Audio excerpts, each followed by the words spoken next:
Hello and welcome back to Albert vs. the Asylum. Say, did you know that Sylvester Stallone had plans to make an all-female Expendables spin-off? And did you further know that the name that he was going to give that movie was Expendables? Well, for once, the Asylum is ahead of the Hollywood blockbuster, and with a less stupid name. How often does that happen? Today, we are talking about Mercenaries, the all-female action film that will kick you right in the pants. After a cool slate of opening credits, we open in the Republic of Kazakhstan. Because the unstable dictatorship of Kazakhstan was driving away too many tourists. West? Here in Gunzar, they're about the worst in the world. It's no exaggeration to say that these women live their lives essentially as slaves. Am I still there? No, they decided to interview an actual block of wood instead. I'm sure reception will improve once we get out of this pass, Miss Prescott. No, I mean, do we think that the warlords are gonna put their guns down just because I'm here for an election year photo op? We're wasting our time. It only takes one pebble to start an avalanche. Do we want to start an avalanche? Incredibly destructive rockfall that wipes out everything in its path? I feel like that would be a bad thing. The Secret Service detail protecting the president's daughter gets into a shootout with some local terrorists. Of course, no one is wearing body armor, and of course, they all immediately leave the safety of the armored car. Good job, guys. I'm activating the homing beacon in your watch. Unfortunately, the company that makes the homing beacon watches hasn't updated their design in like 20 years.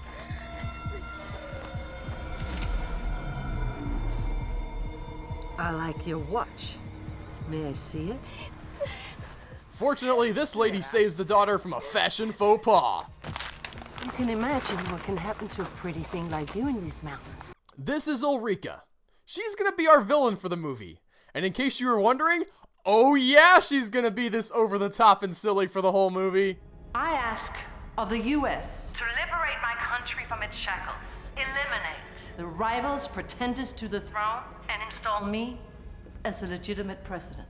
You do this, And I will become a very, very good friend to America. Well, that sounds reasonable. Stabilize the region, get an ally, get the president's daughter back. It's like no downside. Tell me the president is nowhere near the situation room. Oh, he wants blood, but has recused himself. Now, as far as the press is concerned, he's going through a routine medical procedure. Specifically, a colonoscopy. Nothing so far. And underestimates them. Because Ulrika is paranoid of men, the State Department decides to send in a team of all women to take her The out. military changed their position on women. And they have to break these women out of prison. Our own people? How does this make any sense? It doesn't. If you're looking for things that make sense, you're watching the wrong movie. Is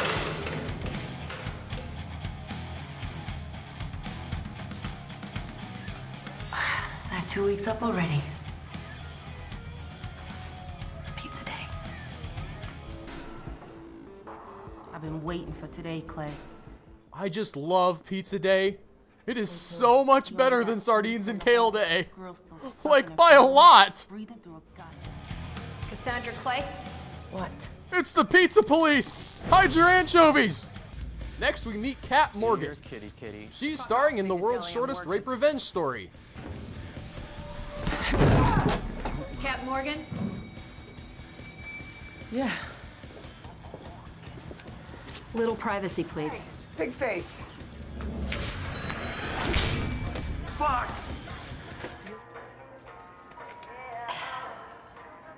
Our third musketeer is Mei Lin Fong, toilet demolitions expert. And finally, we have Raven.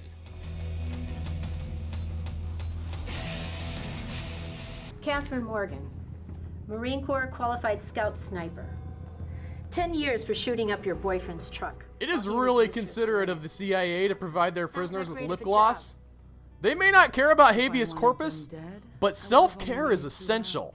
Cassandra Clay, a real old G.I. Jane. until you lost half your team in Afghanistan. Attacked your CO. 25 years for nearly killing him. You broke his arm, broke his legs, 1 in 4 places, broke 3 ribs, which resulted in puncturing his lung. You squashed his eye socket. He tried to take her pizza, okay? It's not cool. Raven. I'm not going to tell your real name. Agency courtesy and all. But it's Manny Butts. The president's daughter was kidnapped by an Amazonian she-bitch. And she has her hostage in some castle in the backwoods of Shitholistan. And she wants us to prop her up as new head of state. And we're going to tell her go to hell. But what about the stability of the region? We've been authorized to give each of you a full presidential pardon. And even you, Raven, with potential to be reinstated in your previous positions. And that's not all. If you're successful in your mission, you will receive a lifetime supply of Little Caesars pizza. I brought you some food, hon. And it better be pizza. The exit. Now. Try anything funny and I'll slit your throat. Go ahead, slit my throat. I give you permission. I am not fooling around here. Neither. We've swapped out the president's daughter's steak knife with a rubber knife instead. Let's see if she notices. Out of your door! Shut up! How disappointing. All kidding aside, this is a really cool scene. Ulrika is so powerful and so menacing. You buy her both as a threat and as a leader of this group. You get into trouble, you dial this number, any phone in the world, it will ring back here. And this chip is undetectable to any metal detector. This might sting a bit. Ah! They're injecting a phone number into their bodies? That seems overly complicated. What happened to old school memorization? Listen, we have the injector. We're going to use the injector.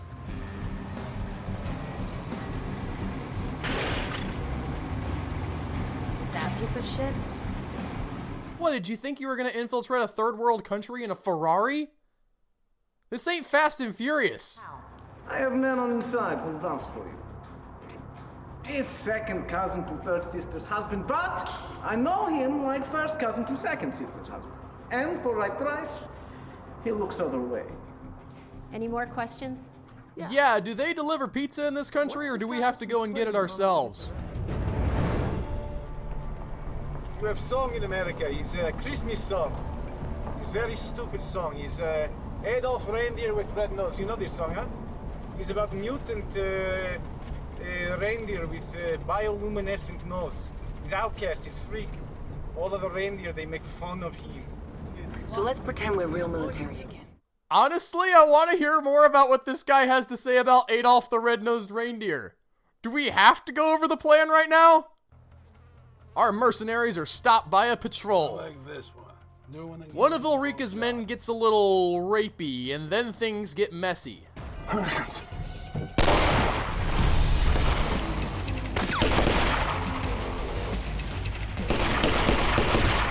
You probably didn't know that if you push your hand forward when you shoot, it makes the bullet go faster. But she knew that. Because she's an assassin. That's the kind of thing assassins have to know. So our heroes have lost their contact. And their backup plan is to walk through the middle of town carrying giant machine guns. American, yeah? Come to save us? Not exactly. I love America. You guys all have the best stuff. The best movies. Present company accepted. But you'll never get into the Citadel. Not without me. That is why you're here, right? Ulrika? Dude, the 12-year-old girl just figured out your plan. This does not bode well for you.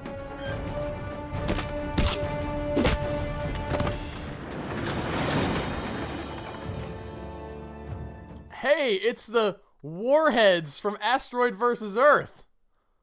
So that's how they got to China. What kind of missiles are these?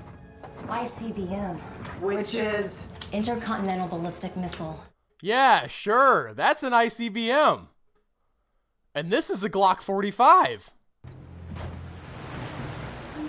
Since walking down Main Street didn't get them into enough trouble, they drive the truck directly to Ulrika's base. Fanny Pong. Daughter of Pong Fang Shui, the industrialist. Third richest man in China. You brokered the deal? We split the ransom. You know, Ulrika's already holding the daughter of the President of the United States, trying to get control of an entire country. Holding a businessman's daughter hostage for money seems like kind of a step down. Not if you want to know what I changed the missile's disarm codes to. Because, see, without those, these are about as effective as a couple of sparklers. What makes you think that I won't torture them out of you? Oh, I know you will. I don't know if you've got the time. Good. This scene is actually pretty cool. The heroes have a plan that's simple and makes sense. It's not a perfect plan, but they had 10 minutes to throw it together, so you can cut them a little bit of slack.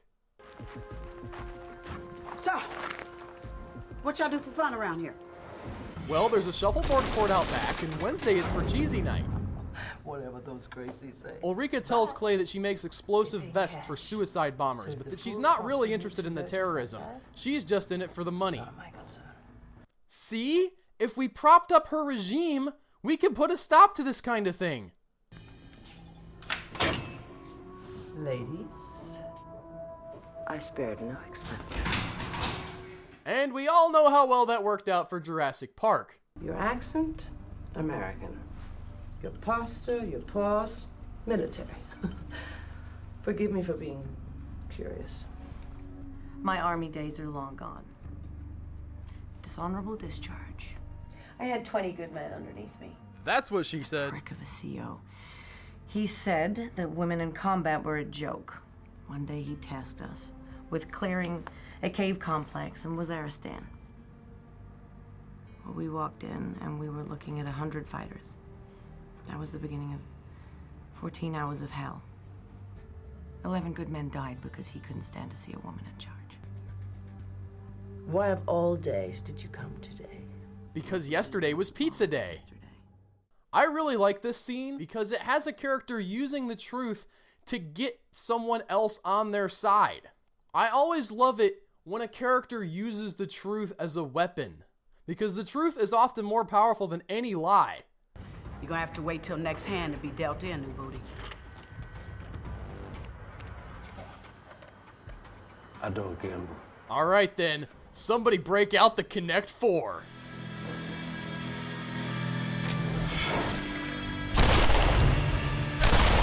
Where were we?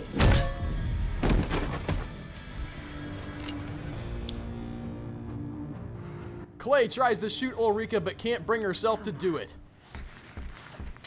About time. Keep it quiet, she says. Ugh, you keep it quiet. I'll show you. Which part of her clothes was the detonator made out of? Good. They get the president's daughter out of her cell, but Raven double crosses them. What the fuck am I gonna do with a pardon, Clay? Get a job? Find Mr. Right? You and I both know damn well I'll be back in the box within a year. So I made a change to the plan. Meet my new Minister of Tourism. Yeah? I'm sorry, you don't want to get an office job, but you're lobbying to be the Minister of Tourism? I don't feel like that's the action-packed life you're looking for, Raven. Clay and the president's daughter escape to the roof, but Ulrika shows up and shoots Clay.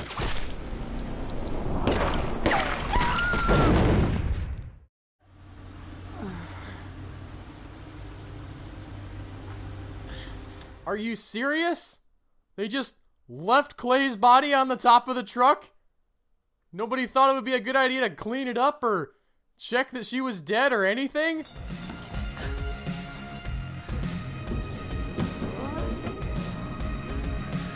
Dude!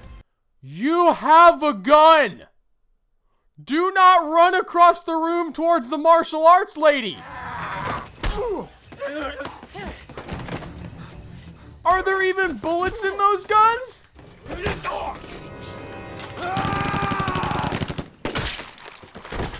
Okay, see, that's a good start, but this time let's try pointing the guns at the person we want to kill before we pull the trigger.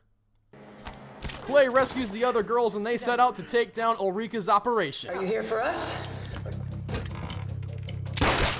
Nobody orders pizza around here but me.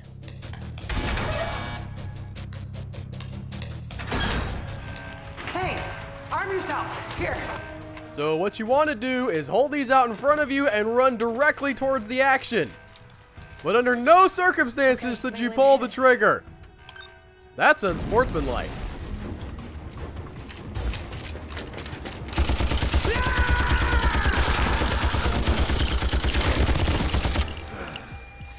Wow.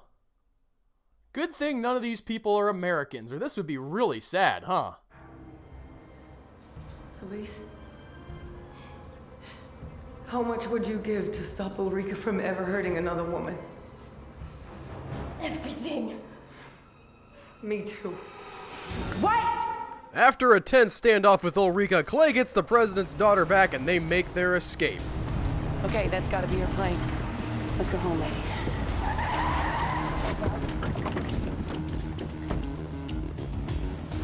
I think we can all agree that this is definitely 100% what the inside of a plane looks like. Claire. Hell no.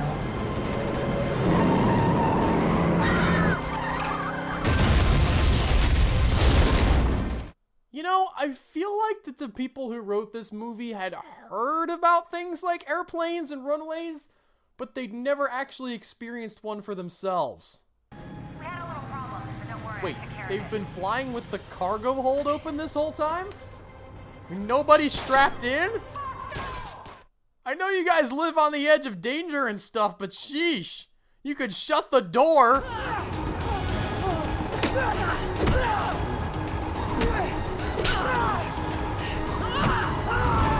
No! Not the nice white American girl!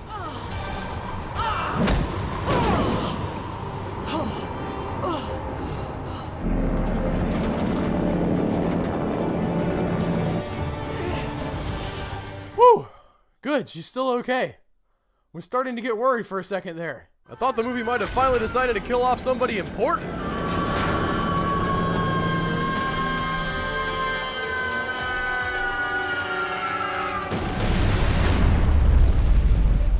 You know, that's cool and all, but remember that girl that Kat told to take her time cutting off Yuri's balls? Yeah, she was still in there. The plane crash lands and our heroes escape safe and sound. I owe these ladies a drink. Damn straight. It's gotta be a ladies' night somewhere in this place. Adios. Guys, where are you going? Maylin has been shot. Guys, the hospital's the other way. They'll deliver a pizza to you.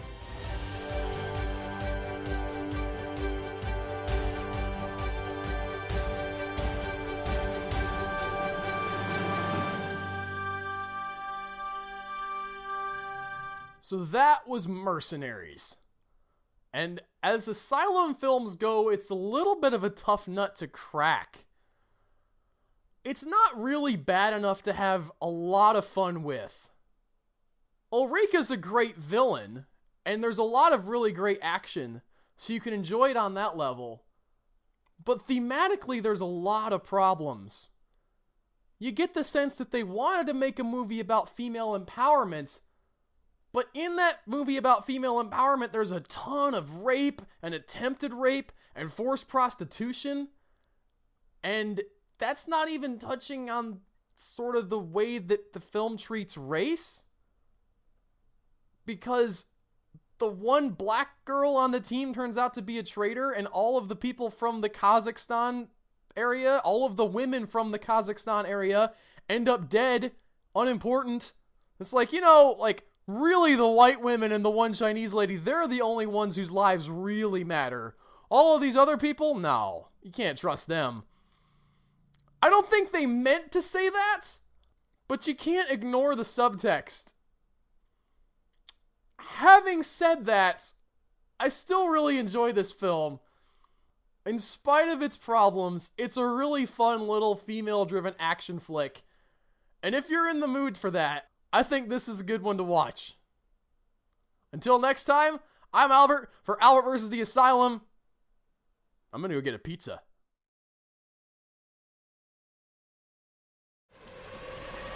Say if that thing makes a move, I blast its ugly ass to hell. I'll have you know I'm quite attractive to other tube worms. Jerk.